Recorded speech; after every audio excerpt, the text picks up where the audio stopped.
So a lot of people, when they talk about grappling for self-defense, they always bring up multiple opponents and weapons and all these other things that could be part of the equation. And that is very much a concern. It's something you have to work with. The problem is, too often though, the answers people come up for their answer for that, I don't necessarily think it's the right one. Number one, the fact is, you can say you don't want to go to the ground, but it might happen anyway, so you better be able to deal with it.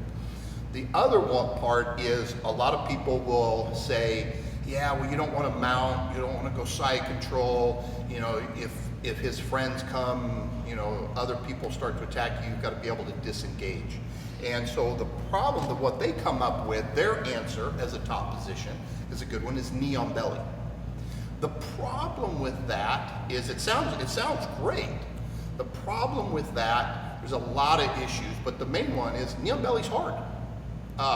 There's a reason you don't see it often even in a Brazilian Jiu-jitsu competition, even in rolling, even against people, even against somebody who knows Jiu-jitsu, who's good at it. It's very difficult to spend much time on top and knee on belly. In a Jiu-jitsu competition, in an IBJJF competition, it's actually so difficult that if you manage to do it, you're rewarded with points. You're not rewarded with points if you go to headlock position, kesa gatame. You're not rewarded with points if you're in side control. You're not rewarded if you go to north-south, because those aren't that hard. You're rewarded for mount, you're rewarded for taking the back, because that is hard, and you're rewarded for knee on belly. It just shows how difficult it is. A lot of the problems with it, with knee on belly is the fact that, okay, cool, yes, I'm upright, but for me to have pressure on him to keep him from moving is I'm almost glued to him, so it kind of takes away from that. But if I'm loose enough that I can get up and move, he can get out. It's even if I have good control, if he just starts flailing away, he doesn't even have to need to know jiu-jitsu. He's just panicking, trying to get away. It's very easy for me to fall off, and I lose the ability to control him. So that's a definite negative. The other one that people will talk about is, well, the nice thing is if you need to disengage and move away, it's easy. Well, not really, because this guy has a say in the matter. And what people don't keep, you know, they don't seem to think about, because they probably haven't actually practiced it, is if this guy's fighting me and he's trying to do harm to me, and I suddenly decide to get away because his buddies are coming from across the parking lot to kick my head in, he's gonna go, wait a minute, I want that to happen. So great, I'm here, but I start to disengage.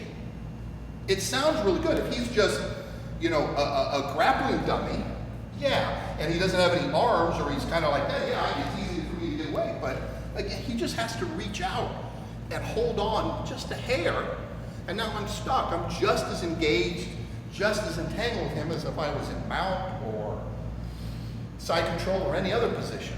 So it's something you need to think about. That's why I'm not as big a fan for knee on belly. So what's my answer?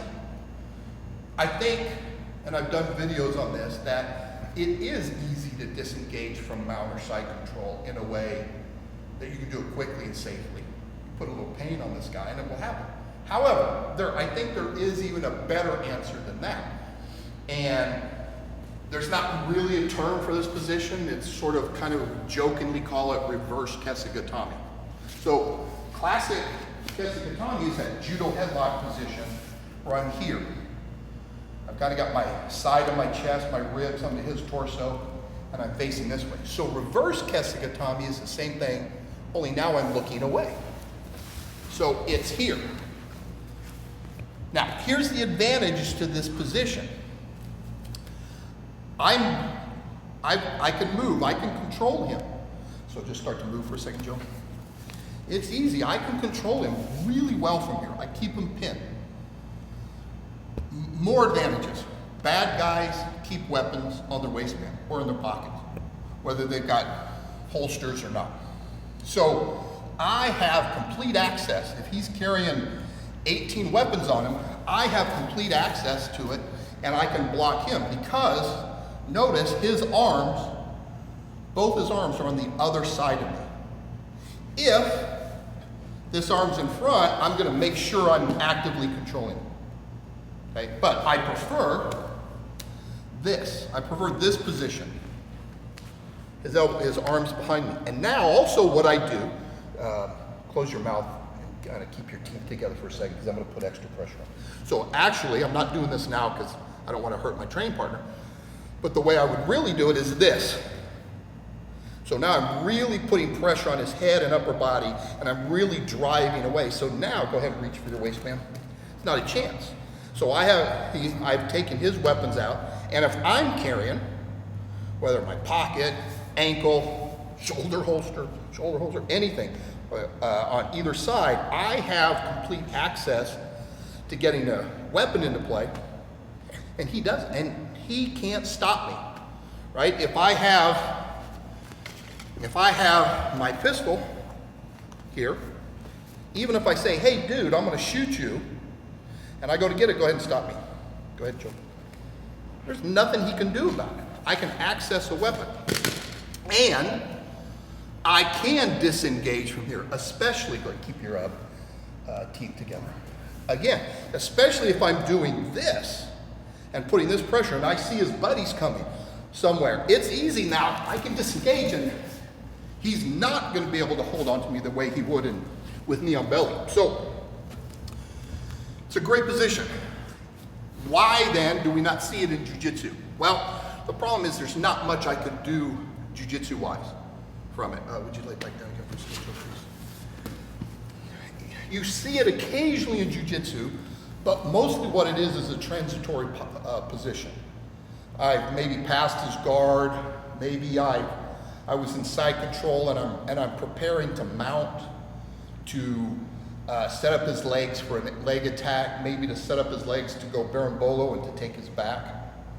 So there's not a lot of direct attacks. The problem of having his, the benefit of having his arms and head over there is I have all this freedom weapons-wise or striking-wise, but I don't have a lot of submissions. I can't really choke him out. I can, but I have to start shifting, right? Maybe I'll let his arm come in, and now I can set up arm attacks. I can set up my chokes from here, but again, it's not directly from this position. So it's one of those things that's a very, very good and useful position, but it's better and more useful and more versatile in a self-defense context. So I think that goes a long ways to why not that many people think about it.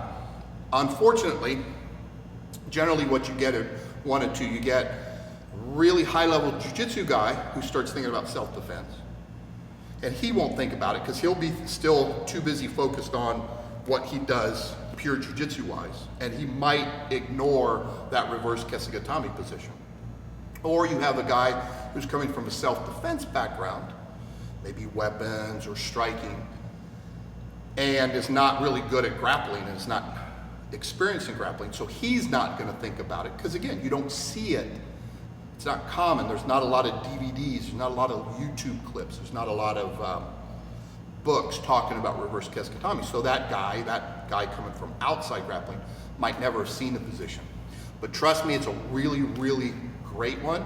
And again, you can still do it in jiu-jitsu, just understand that you're probably only gonna be there for a couple seconds before you transition. But it's still something you can practice in a straight jiu-jitsu environment that will directly impact your self-defense game. So give it a shot, and if you have any questions, feel free to hit me up on the channel or Cecil at iacombatives.com. Thanks.